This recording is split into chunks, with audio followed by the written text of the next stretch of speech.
Today I'm going to be building out this modular terrain set for my gaming table, and I'm going to try to do this in a single workday without painting, flocking, or 3D printing anything. I've wanted a set of modular hexagonal terrain tiles like this sized for 25 to 28mm miniatures for a long time, so it's finally time to get into the workshop and get this done. Come along with me for the journey and I'll show you how I did it.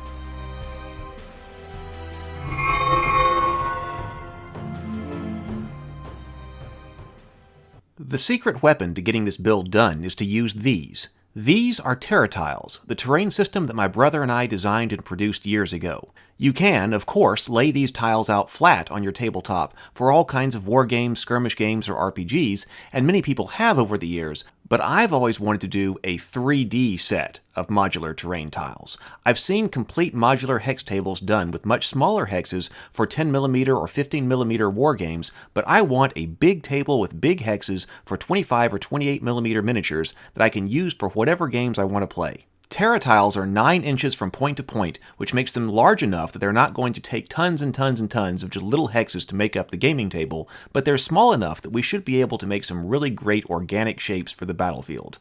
I'm not going to worry about the coasts and seas and such for this build. I'm just going to create the classic Green Valley kind of battlefield, but since this is a modular battlefield system, it can expand in all kinds of ways later if I want. But first, as with all projects, let's start with a little planning.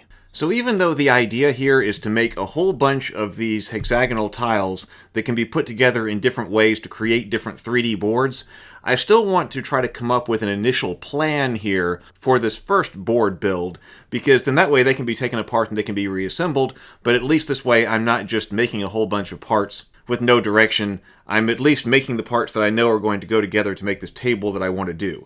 So this table is going to be approximately 3 feet by 5 feet.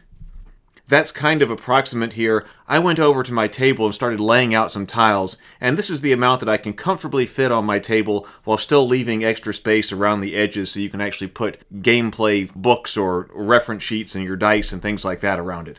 So each one of these tiles, this is 9 inches from point to point right here for some kind of reference to the scale. So I know that I want to do a few things here. I know I want to have 4 different elevation levels because the point here is to really do some nice elevation. So I think that 4 levels would be good. And then I also want to have places for buildings. We'll do the buildings later, but I want to be able to put some buildings in some interesting places here. I think we need to have a stream, and I think we should look at having the road as well. So, what if we start off with the stream? Now remember that all of our pieces need to go from the center of one face to the center of the other. That's how the Terratiles are set up anyway. So when we draw them out here, that's what we need to have happen. So let's make the stream something that runs like this. And let's have the stream fork. I believe I've got a stream fork. So what if the stream does something like this?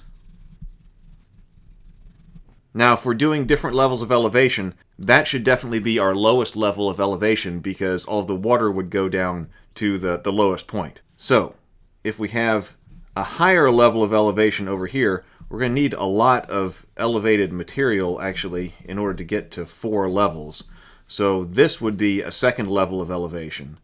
I think that putting some additional elevation in here would be pretty neat.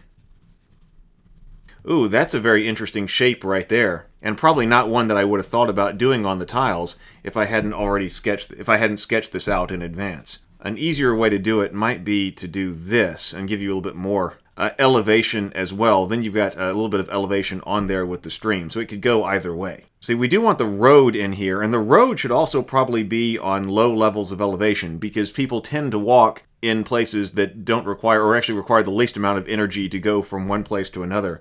So maybe we've got the road over here. Does the road cross at the fork? I'm not sure if I want to do that for this project. So what if we move the fork up this way? I'm going to have to check and verify exactly what type of fork I have for Terratiles. So this may have to shift a little bit when we get out there and we lay it out on the table. But this is just an idea, because then this would allow the road to come this way, and we'll have some type of crossing right there, and then the road can go up that way.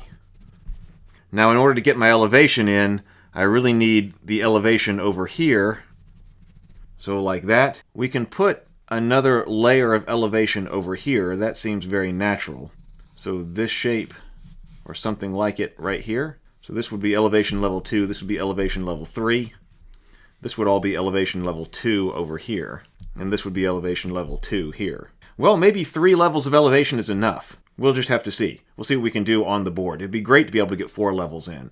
And then I can see some very interesting places for buildings to go, especially right here at the crossing. You'd expect there to be different kinds of buildings.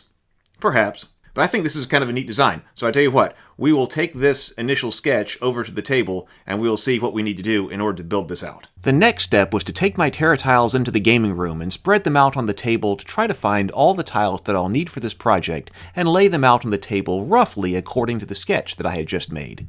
You may notice that I already have a few pieces glued to some foam, and that's because I already tried this project about 1.5 years ago, but I was far less organized and it never got done. I only got a few pieces cut. Those pieces and parts just stayed in the workshop since. Maybe some of them will be useful for the new build. We'll see. Now you may be able to see the trouble that I'm having right here because of the way this Y is. So we're not exactly fitting the way that I wanted to, or at least had planned out, but it'll be fine. So let's make the stream go that way. And what if we end up with that?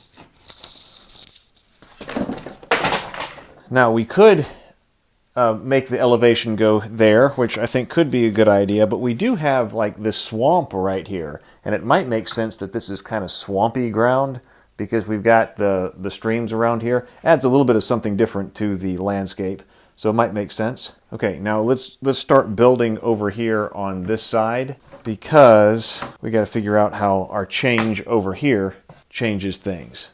So we were supposed to have a straight piece right there. So that works. Then we go into a curve.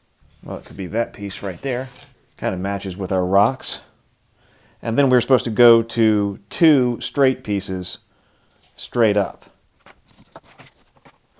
Here's a straight piece. You know, it doesn't have to be straight. This is just ending it anyway, so it could look like that. That might be a good thing to do. Once I had a pretty good feeling for how all of the tiles would be laid out on the table, the next step would be to go out to the workshop, mount some of these tiles on styrofoam, and then start cutting out the hill shapes. That's where we'll start in the next video. If you want some Terratiles for your table, I'm re-releasing the tiles through GameFound. I'll put a link to that below so you can check them out. In the meantime, also check out the other videos on my channel. I've got a lot of other videos on tabletop, fantasy, and gaming, all organized by playlist. I look forward to seeing you in many more. Happy gaming!